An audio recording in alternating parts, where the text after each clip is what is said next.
Hey guys, I'm Colton and this is Kira. We live here in a 2014 converted Ram ProMaster van. So this is a 2014 Ram ProMaster 3500. It's the Eco diesel model, which means it has a 3-liter diesel engine in it, which is great for fuel economy, but horrible if you're looking for somebody to repair it.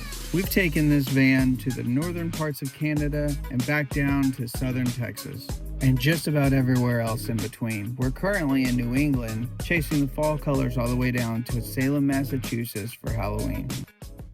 So I actually bought this van about 2 years ago in Houston, Texas. Sight unseen, my dad actually drove down there, bought it, brought it back up to Fort Worth. I have had a heck of a time building it together, to be honest. So when I found this van, I thought it was too good to be true. We found a low mileage diesel Ram van for a pretty good price down in Houston, Texas. We pounced on it. We didn't really do the research. Turns out these vans are very rare, they're very niche, and they come with European engines in them that they don't really work on anymore. And when you do find a mechanic that can work on it, they usually charge you an arm and a leg. So moving on to the inside of the van, this is probably my favorite area in the van. It's my gaming slash TV slash workspace. It does just about everything you need it to do. Up top, we have a 4K Samsung TV, which is perfect for when you've been driving all day and you just want to check out and watch your favorite TV shows at the end of the day. I also added a Bose Samsung bar down below it. And in this little space, it is more than enough and takes care of every single need I have of it. So right below the TV, you have a 4K gaming monitor. This is an external monitor that I bought off Amazon that has a very high refresh rate, so it's great for gaming and uses almost no power, which is great when you're living in a van. So if you go below the desk, I actually have a gaming laptop, which is a Razer laptop. It's got a great graphics card in it. I game on everything on this laptop. It does get very, very hot, which is why I installed a external fan below it, because this laptop has an issue with overheating when you're playing those games, and especially if you're in the Texas heat. This setup is perfect for gaming on the go, and paired with Starlink, you can game in some of the most remote and beautiful places that this country has to offer. So in the back, as you can see Kira showing off, we have a full queen size mattress, and I get a lot of questions from people saying like, hey, how do you fit in the back of that van? Well, these ProMasters are actually pretty wide. You can actually fit a full queen size mattress end to end in these things. And being 6'1", it is a kind of a squeeze, but I usually kind of sleep diagonal most nights when Kira's not taking up most of the bed.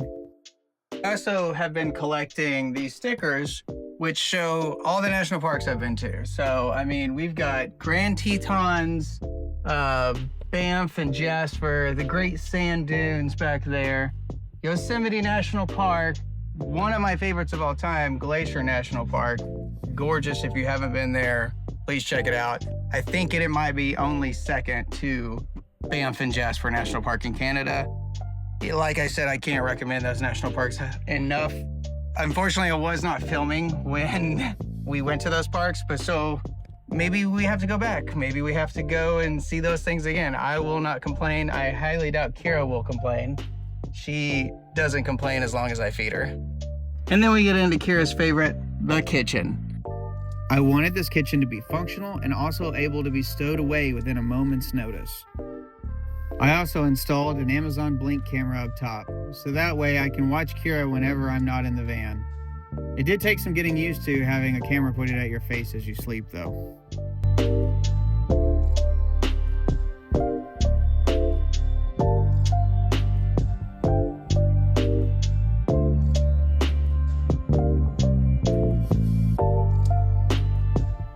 So for cooking, we have a 3-burner propane stove with a full range oven. This thing works great. I cook a lot of meals in it, and it uses a smaller propane tank that I have yet to even have to refill. I've wrapped everything in towels because I'm OCD and I hate anything rattling while I'm driving.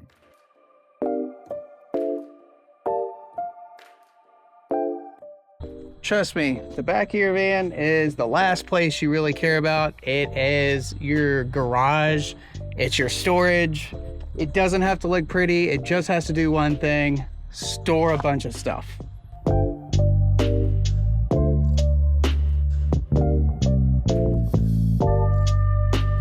Probably the most important part of the van. That's where you hide everything that's important.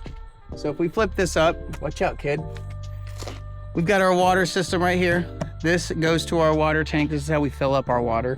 If you can see, that's our giant 40-gallon water tank. It usually lasts us a month, 2 months, depending on how much water we use. Some people more than others. This is our outside shower. It's got a water heater. It's great. I love it, but I don't think I've ever really used it. We have installed some zip lines that go across and connect over there. These, we put a shower curtain on that, and you can basically just shower outside, and you've got your own little private shower here. We work out at Planet Fitnesses and shower there. That's what most van lifers do. We also have a little bit more storage in here, e-bike battery. This is the diesel heater storage tank. This is where we put the diesel fuel for the diesel heater, which is actually all the way back there and tucked in that little corner, and it vents down and underneath the vehicle. Basic tools and everything in here you need in case you break down, which happens all the time. Extra propane tank. Propane is actually mounted down in there if you can't get to it, but it's down in there. I have to take everything out to do it. I wish I would have done that differently, but you know, what are you gonna do? You just make the best of it. And in here, we have our EcoFlow power system.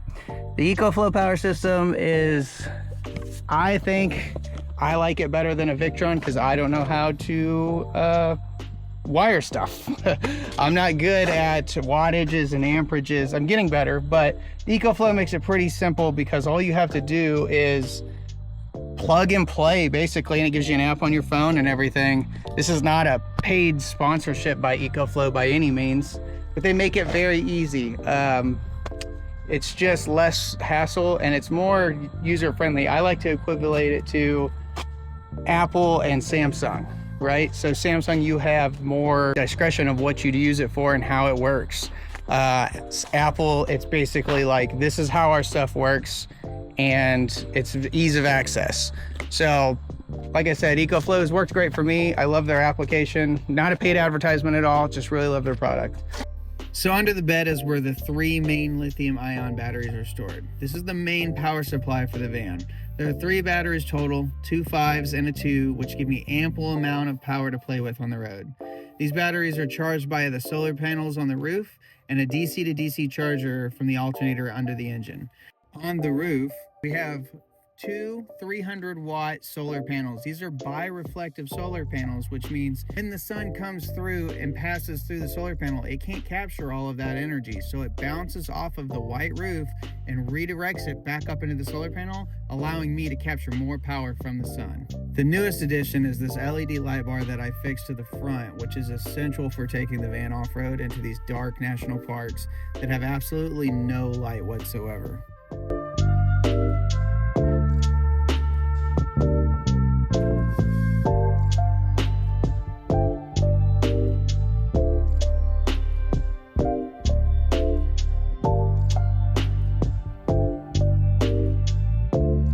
So I decided I was going to make this YouTube channel. I wanted to document these travels. I had been building for this van for about 2 years now. Friends and family were like, we don't know if he'll ever do it. We don't know if he'll ever be able to go and take the van out, because I had so many issues, whether it be engine need replacing or building the van itself or just like life stuff getting in the way. I kept my head down and said, I'm going to do this no matter what it takes. I figured, you know, might as well just record it, so that way, like in the future, I can look back and say, hey, this is something I did. If it gets big, if you guys end up liking it, that's great, but that's not really why I'm doing it. Actually in Rochester, I don't know how to say it. I'm not a local. I'm sure somebody will correct me at some point. Something that I've always wanted to do. The Navy had made me nomadic, go out there and explore. I get really bored if I'm stuck in one place too long. So building a van and just traveling around this country is something that, like, I feel like everybody should have to do at some point, or take a trip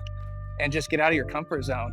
And you also just get to see little small towns that you would have never seen and go off the beaten path. Oh, somebody got tired. You get tired, baby?